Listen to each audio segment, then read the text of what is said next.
एक लड़का था जिसका नाम था भौकाल। जैसा नाम वैसा रूप। अकल में भी उसका मुकाबला कोई नहीं कर सकता था। एक दिन उसने घर के बाहर बड़े बड़े अक्षरों में लिखा, यहाँ अकल बिकती है। उसका घर बीच बाजार में था। हर आने जाने वाला वहां से जरूर गुजरता था। हर कोई बोर्ड देखता, हंसना और आगे बढ़ जाता। भौकाल को विश्वास था कि उसकी दुकान एक दिन जरूर चलेगी। एक दिन एक अमीर महाजन का बेटा वहां से गुजरा। दुकान देखकर उससे रहा नहीं गया। उसने अंदर जाकर भौकाल से पूछा, यहाँ कैसी अकल मिलती है और उसकी कीमत क्या है? उसने कहा, यह इस बात पर निर्भर करता है कि तुम इस पर कितना पैसा खर्च कर सकते हो। गप्पू ने जेब से 1 रुपया निकालकर पूछा, इस रुपए के बदले कौन सी अकल मिलेगी और कितनी? भाई, 1 रुपए की अकल से तुम 1 लाख रुपया बचा सकते हो। गप्पू ने 1 रुपया दे दिया। बदले में भौकाल ने एक कागज पर लिख कर दिया, जहां 2 आदमी लड़ झगड़ रहे हों, वहां खड़े रहना बेवकूफी है। गप्पू घर पहुंचा और उसने अपने पिता को कागज दिखाया। कंजूस पिता ने कागज पढ़ा तो वह गुस्से से आग बबूला हो गया।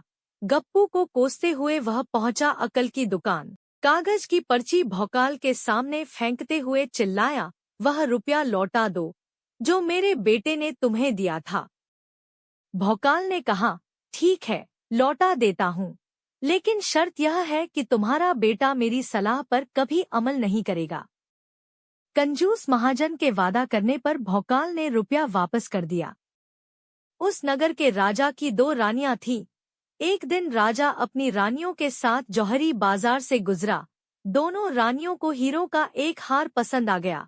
दोनों ने सोचा, महल पहुंचकर अपनी दासी को भेजकर हार मंगवा लेंगी।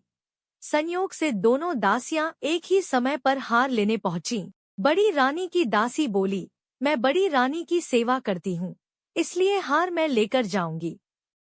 दूसरी बोली, पर राजा तो छोटी रानी को ज्यादा प्यार करते हैं, इसलिए हार पर मेरा हक है। गप्पू उसी दुकान के पास खड़ा था। उसने दासियों को लड़ते हुए देखा। दोनों दासियों ने कहा, वे अपनी रानियों से शिकायत करेंगी। जब बिना फैसले के वे दोनों जा रही थी, तब उन्होंने गप्पू को देखा।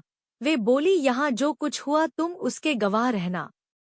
दासियों ने रानी से और रानियों ने राजा से शिकायत की। राजा ने दासियों की खबर ली। दासियों ने कहा, गप्पू से पूछ लो, वह वहीं पर मौजूद था। राजा ने कहा, बुलाओ गप्पू को गवाही के लिए, कल ही झगड़े का निपटारा होगा। इधर गप्पू हैरान, पिता परेशान। आखिर दोनों पहुंचे अकल की दुकान। माफी मांगी और मदद भी। भौकाल ने कहा, मदद तो मैं कर दूं, पर अब जो मैं अकल दूंगा उसकी कीमत है 5,000 रुपए। मरता क्या न करता। कंजूस पिता के कुड़ते हुए दिए 5,000।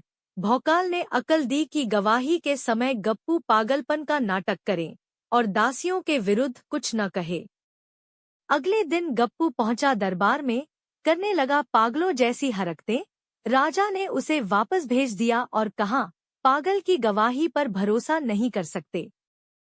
गवाही के अभाव में राजा ने आदेश दिया, दोनों रानी अपनी दासियों को सजा दें, क्योंकि यह पता लगाना बहुत ही मुश्किल है कि झगड़ा किसने शुरू किया। बड़ी रानी तो बड़ी खुश हुई, छोटी को बहुत गुस्सा आया। गप्पू को पता चला कि छोटी रानी उससे नाराज है, तो वह फिर अपनी सुरक्षा के लिए परेशान हो गया। फिर पहुंचा अकल की दुकान। भौकाल ने कहा, इस बार अकल की कीमत 10,000 रुपए। पैसे लेकर भौकाल बोला, एक ही रास्ता है, तुम वह हार खरीद कर छोटी रानी को उपहार में दे दो। गप्पू सकते में आ गया, बोला, अरे ऐसा कैसे हो सकता है, उसकी कीमत तो 1 लाख रुपए है। भौकाल बोला, कहा था ना उस दिन जब तुम पहली बार आए थे कि 1 रुपए की अकल से तुम 1 लाख रुपए बचा सकते हो। इधर गप्पू को हार खरीद कर भेंट करना पड़ा, उधर अकल की दुकान चल निकली। कंजूस महाजन सिर पीट कर रह गया। दोस्तों, कहानी पसंद आई हो तो वीडियो को लाइक और चैनल को सब्सक्राइब जरूर करें।